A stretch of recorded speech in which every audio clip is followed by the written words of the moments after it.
Now that we have a good grasp on how units and scale work in Max, let's set up a new scene with our own chosen units of measurement and sizing for the grid.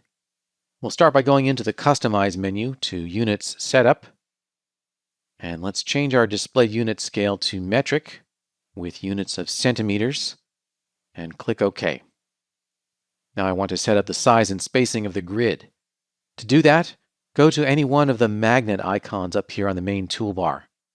We have snaps for position and angle and so on. Just right-click on any one of those magnet icons, and the Grid and Snap Settings window comes up. The Snaps tab lets us choose what we want to snap to. I want to set up the Home Grid, so go to the Home Grid tab. And here we have the grid spacing. It's currently set to 25.4 centimeters, and that's 10 inches. I'll set the grid spacing to 1 centimeter. Just type in a 1 and press Tab. Immediately, the grid spacing in the orthographic views became much smaller. And also, the grid in the perspective view became so small that we can barely see it at all. Below the grid spacing field is a field labeled Major Lines Every Nth Grid Line. What does this mean? It means that we can determine the spacing of major lines or darker lines based upon the spacing of minor lines. I've got a minor line or grid spacing every 1 centimeter, and with major lines every nth grid line set to 10, I'll get a major line every 10 times we go 1 grid space. And since the grid space is 1 centimeter, I'll get a major grid line every 10 centimeters. Below that is the Perspective View Grid Extent, and that's the size of the grid in the Perspective Viewport. Right now, the grid is only extending 7 centimeters away from the origin. I'll set that to a value of 150 and press Tab. Now the perspective grid extends 150 centimeters from center to edge. Below that is a very important switch that we need to leave enabled: Inhibit Grid Subdivision Below Grid Spacing. We really need that to be on, and the reason is that there are no numbers on the grid in 3ds Max to give us a point of reference for how far we are zoomed in or out in a viewport. So let me demonstrate. Inhibit Grid Subdivision is enabled. Grid spacing is 1 centimeter, and major grid lines every 10 centimeters. I'll close the Grid and Snaps dialog. Over in the top viewport, I'll click in that view to activate it, and then zoom in.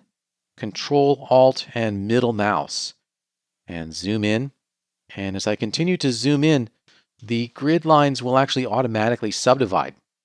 If I keep zooming in with Control, Alt, and middle mouse, we will eventually reach a point where those grid lines don't subdivide anymore. And when that happens, I know that I'm at a scale of 1 centimeter, because subdivision below the grid spacing is inhibited. If that switch we saw in the grid settings dialog was disabled, then the grid would keep subdividing infinitely, and we would never know when we're at the scale of 1 centimeter. Because again, there are no numbers on the grid. You do want to check in on this and be careful about it, and I'll illustrate a problem that can occur if I zoom back out again with Control, Alt, and middle mouse, and just keep zooming out quite a long distance. At a certain point, I have no idea how far away I am or what the scale of the grid is. I might think that one of these grid lines represents a distance of 1 centimeter, but I really have no way of knowing that. And if I create an object with the view zoomed out this far, I may have an unpleasant surprise. I'll go over to the Create panel, click Sphere, and click and drag, and I can see over in the Create panel the radius field. The radius is huge. I'm at something like 10,000 centimeters in radius.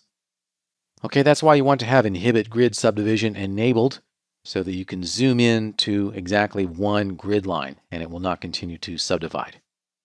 I'll right-click to exit creation and just delete that sphere because I don't need it. That's how to set up the home grid.